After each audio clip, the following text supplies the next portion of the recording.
Makanya disitulah kita sangat penting sekali untuk mencium tangan para ulama, mencium tangan para kiai, para habaib. Bahkan paling bagus itu dihirup, bukan cuma dicium tapi dihirup. Itu yang dilakukan para guru-guru kita, para ulama kita, para habaib ketika mencium gurunya. Beliau menciumnya bolak-balik, kemudian terakhir seperti dihirup tangannya, supaya barokahnya masuk ke tubuhnya, ilmunya, madatnya masuk ke tubuhnya.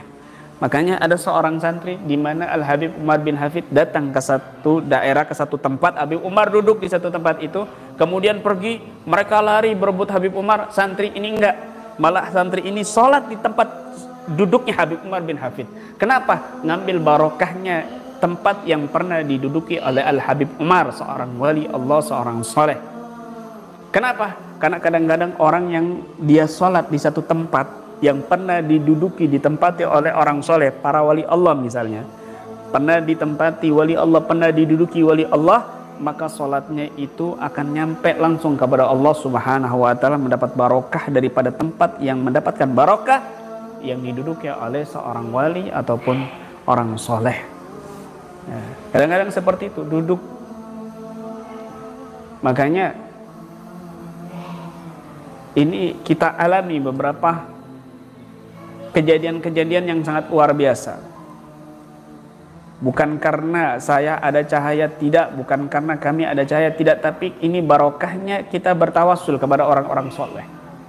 Barokahnya kita mengirimkan doa Fatihah kepada orang-orang soleh yang tersambung.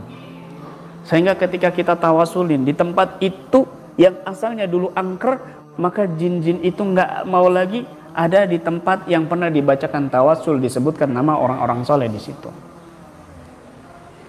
Beberapa orang yang melihat, yang mata batinnya terbuka, jin itu tidak mau lagi duduk di tempat yang pernah ditawasuli. Bahkan pernah juga kami hadir, kami tiduran, ini kamar angker, nggak pernah ditempati, kosong bertahun-tahun. Sering melihat di situ penampakan kuntilanak, pocongan dan sebagainya.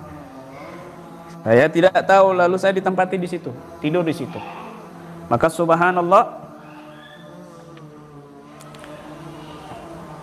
tidak lagi didengar ada penampakan, tidak lagi didengar ada suara-suara penampakan di situ yang biasanya sering didengar. Dan orang yang sering melihat itu memeriksa kamar tersebut dan tidak ada lagi kuntilanak atau pocongan yang sering dia lihat di kamar tersebut sampai beberapa minggu dan bahkan beberapa bulan. Kenapa? Barokahnya kita bersambung kepada orang-orang yang cahayanya tersambung dari generasi ke generasi sampai kepada Nabi SAW.